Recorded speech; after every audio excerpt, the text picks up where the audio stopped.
Hey guys and welcome to my channel on Innovate Tanu. So आप सबको पता है कि बीएड सेकेंड ईयर के एग्ज़ाम होने ही वाले हैं, बिकॉज जो एग्ज़ामिनेशन फॉर्म है वो भी फिल किए जा रहे हैं, तो अब जल्दी से जल्दी आपका एग्ज़ाम हो भी जाएगा।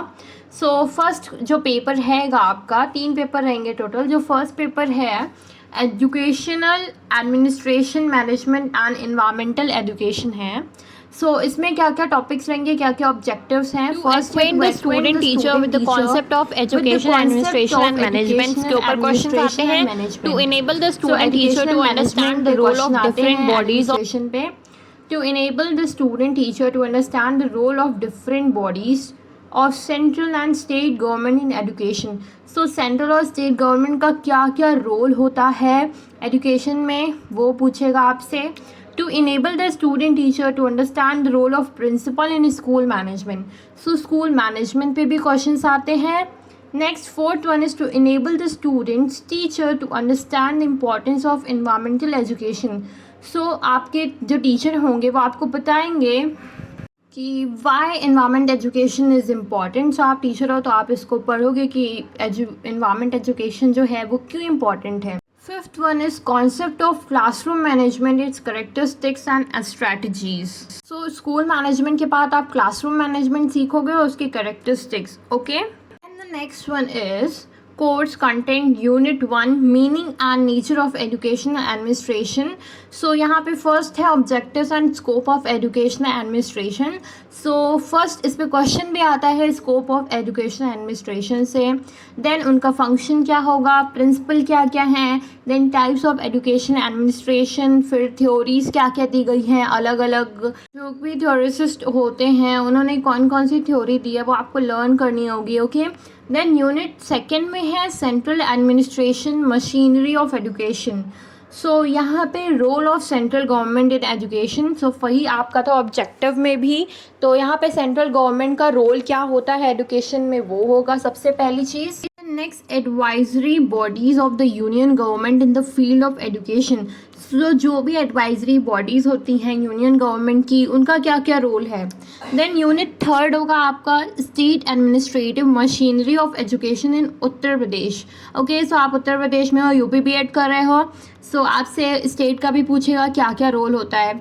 सो the function of state department of education. So functions क्या क्या होते हैं स्टेट डिपार्टमेंट के एजुकेशन में, and role of local bodies. अब लोकल बॉडीज़ की आप स्टेट की बात हो रही है तो उसके अंदर लोकल बॉडीज़ होंगी, एनजीओज़ होंगे, तो वो क्या कर रहे हैं एजुकेशन से related. Okay, so role of the head master in school management, इस पे क्वेश्चन आता है हेड मास्टर पे, so this is important point. Then the next one is unit fourth meaning and nature of school management. So school management is very important, इस पर question आए हुए हैं, प्रीवियस ईयर क्वेश्चन रिपीट भी करते हैं।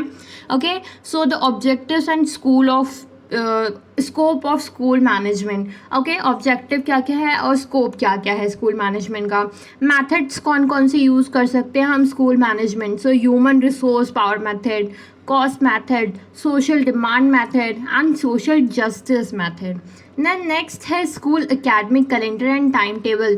Time table पे भी शॉर्ट क्वेश्चंस आए हुए हैं कि time table should be flexible और भी सारी। Next educational supervision and school discipline. School में कैसी कैसी डिसिप्लिन होनी चाहिए, बिकॉज जो हेड मास्टर होगा वही सारी चीज़ें देखेगा। ओके, मैनेजिंग को करिकुलर एक्टिविटीज़। को करिकुलर एक्टिविटीज़ भी बहुत ही इंपॉर्टेंट है आजकल, सो ये भी इंपॉर्टेंट है। Then school budget, classroom management, teacher as a learning manager. So teacher को भी हमेशा लर्न करते रहना चाहिए, ये नहीं है कि आप स्टैटिक हो जाओ, एकदम स्टेबल हो जाओ उसी पोजीशन में, आपको भी क्या होना पड़ेगा टाइम टेबल की तरह फ्लेक्सिबल होना पड़ेगा। ओके, देन आपका अभी तक था एजुकेशनल एडमिनिस्ट्रेशन। नाउ यूनिट 5 जो है आपकी वो है एनवायरमेंटल एजुकेशन। सो एनवायरनमेंट क्या क्या रोल प्ले करता है। सो सबसे पहले concept of environment, its component and scope. So क्या क्या स्कोप हैं उसके, कंपोनेंट्स क्या क्या होते हैं। देन डिज़ास्टर मैनेजमेंट में जैसे कि अर्थक्वेक हो गया, सुनामी हो गया, सो ये सारे क्या है डिज़ास्टर मैनेजमेंट है। Environmental education meaning scope and nature, ये भी पूछा जा सकता है बिकॉज एनवायरनमेंट का भी रिलेटेड हो सकता है क्योंकि एजुकेशन एंड एडमिनिस्ट्रेशन पे भी क्वेश्चंस आते हैं। Okay, environmental hazards and educational remedies, role of school in environmental conservation and sustainable development. Okay, so environment को कंजर्व करने के लिए क्या क्या रोल प्ले करने चाहिए स्कूल को, कि हमें प्लांटेशन करना चाहिए, सारी चीज़ें पढ़ानी चाहिए। ओके, देन यूनिट जो 6th है हेल्थ एजुकेशन है। So concept of human health and hygiene, की क्या क्या ह्यूमन हेल्थ होती है, उनके हाइजीन के लिए क्या क्या करना चाहिए। Next is understanding preventive physical and mental health measures. Balance diet पे क्वेश्चन आते हैं, न्यूट्रिशन योगा पे क्वेश्चंस आते हैं, एंड स्ट्रेस मैनेजमेंट, कि बच्चों को अगर कोई चीज़ ऐसी हो रही है तो हम उसको मैनेज कर सकें। Then role of teachers school society to understand health and safety issues, common diseases and their prevention, उनको पढ़ाया जाए कि कैसे डिजीज़ से हम लोग बच सकते हैं। Health population control and AIDS, ये भी आपको पढ़ाया जाता है जब आप 11th-12th में जाते हो। सो ये सारी चीज़ें भी रहती हैं।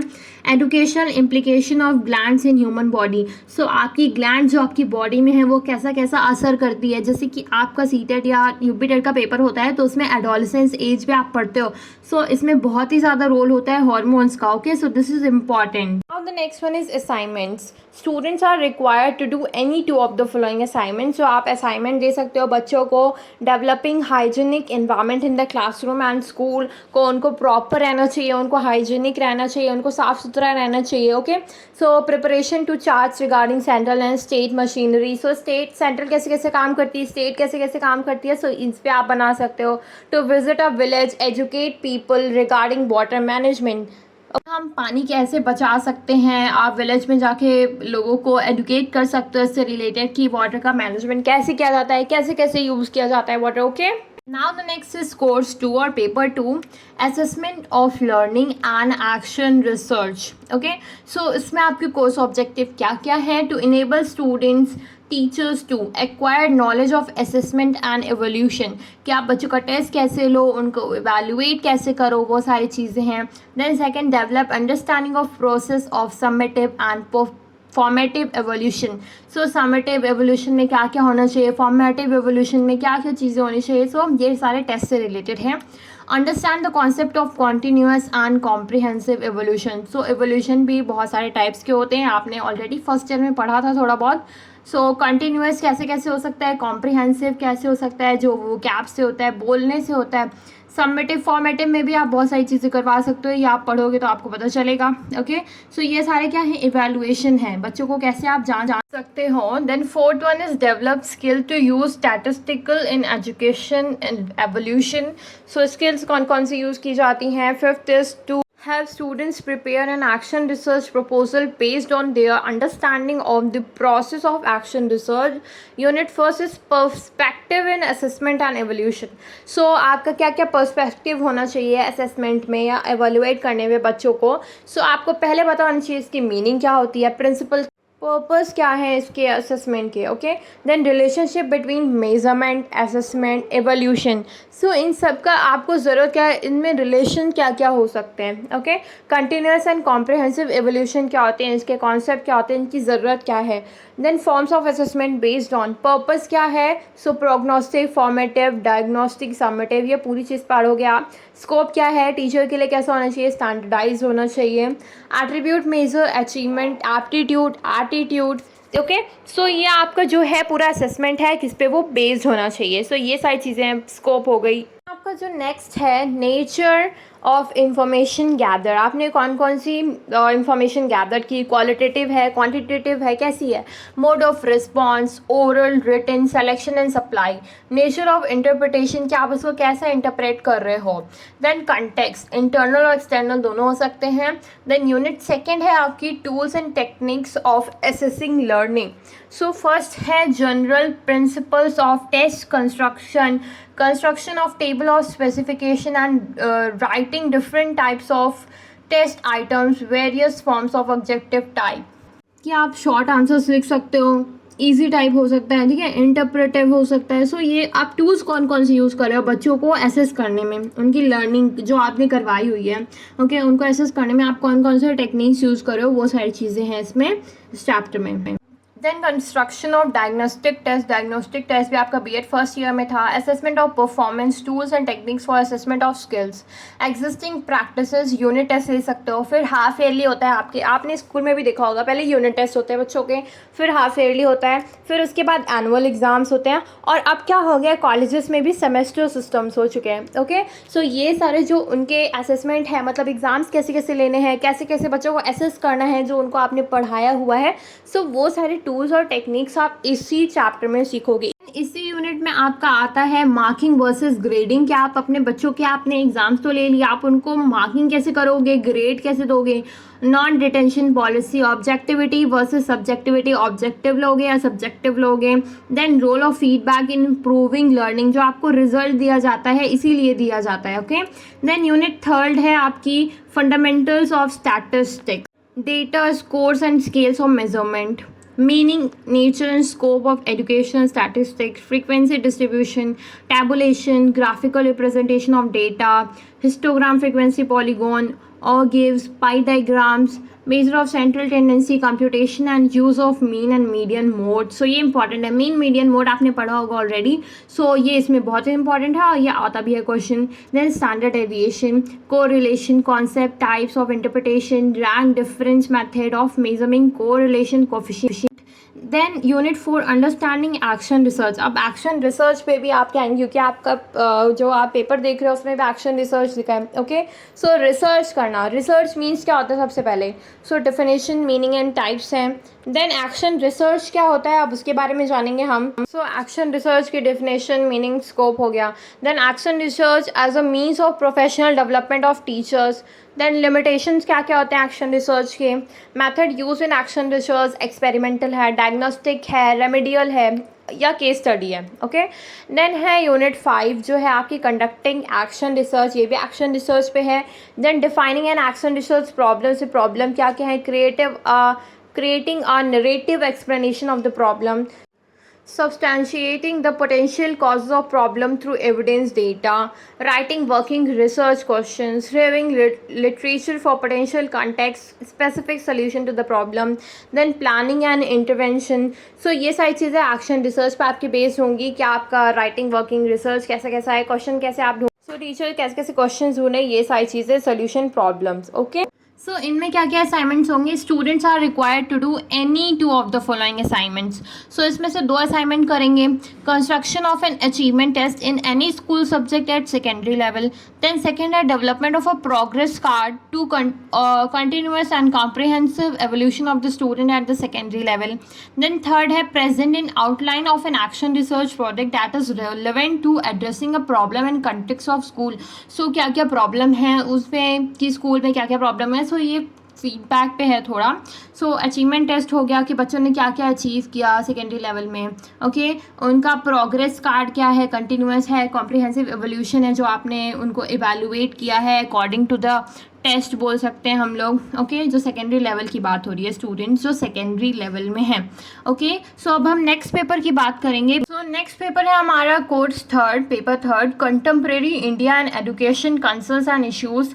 इसमें आप वेद्स के बारे में पढ़ोगे, Vedas. Okay, then course objectives क्या क्या है, to enable student teachers to understand the influence of socio political forces of the time education. So social या पॉलिटिकल क्या क्या चीज़ें फोर्सेस हैं जो एजुकेशन को इफेक्ट कर रही हैं. Then understand the characteristic features, strengths and weakness of the ancient, medieval, British, contemporary system of education in India.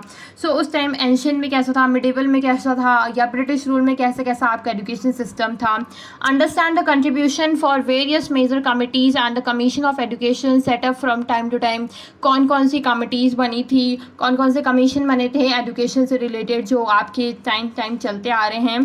Then next है appreciate the development of India education in the post independence era. So independent के बाद क्या क्या Indian education में development हुए हैं. Understand the critical issues of contemporary system of education in India. So कौन कौन से क्रिटिकल इश्यूज है कंटेम्प्रेरी सिस्टम में एजुकेशन में जो भी इंडिया का आपको पढ़ना है. ओके, इन कोर्स कंटेंट में जो आपका यूनिट 1 है वो education in pre colonial era. So पहले का जो एरा था उसमें कैसे कैसे था, दो कॉन्सेप्ट है, एम्स है, characteristic of education in Vedic, अभी मैंने आपको बताया वेदास के बारे में पढ़ोगे. देन बुद्धिस्ट में कैसा कैसा था, इस्लामिक एरा में कैसा था आपका education. Okay, then unit second है education in pre independence era, independence के पहले क्या क्या चीज़ें थी। So main recommendations of charter act है, उसके बारे में क्वेश्चन आते हैं। Then Macaulay minute, then Wood's dispatch, national education movement, Gokhale bill पे भी क्वेश्चन आते हैं, and Wardha scheme of education. Okay, so इस पे भी क्वेश्चंस आते हैं। ओके, इस पे आपको Wardha bill and Wardha scheme पूछ लिया जाता है, चार्टर एक्ट पूछ लिया जाता है। देन आपकी जो यूनिट थर्ड है education in independent era, so independent era में क्या क्या चीज़ें हैं।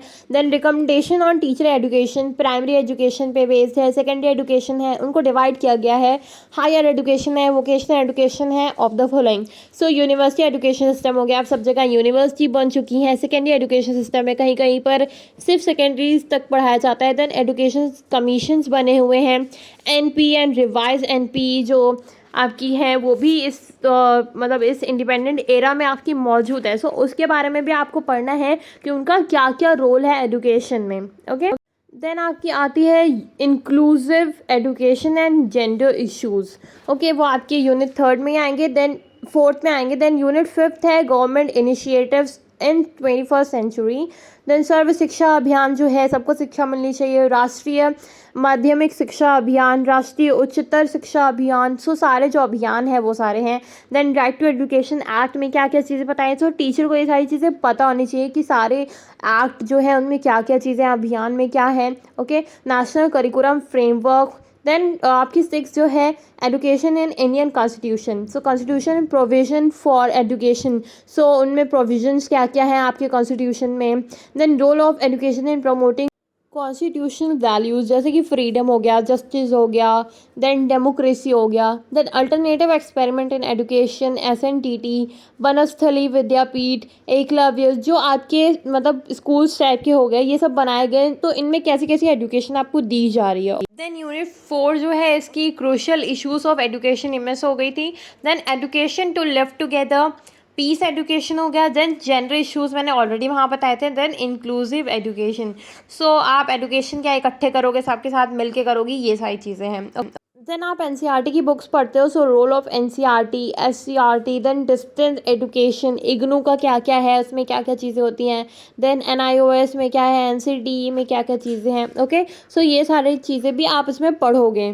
देन लास्ट में है आपका असाइनमेंट फॉर स्टूडेंट्स, सो यहाँ पे आप इस किसी दो को आप दोगे स्टूडेंट्स को। अ study of A school in historical perspective, so historical perspective क्या क्या है जो आपको पढ़ाया जाता था स्कूल में। Study of MDM program being run at least in 5 schools. A comparative study of any 2 national policies of education, so आपको 2 नेशनल पॉलिसीज़ बतानी है एजुकेशन की। ओके, सो ये आपका पूरा पेपर 1, 2 एंड 3 का सिलेबस था। सो आप तैयारी स्टार्ट कर दो अभी से, क्योंकि आपके एग्ज़ाम जल्दी हो जाएंगे। Okay, thank you, subscribe to my channel and comment ज़रूर करना कि नेक्स्ट मैं किस पे वीडियो बना।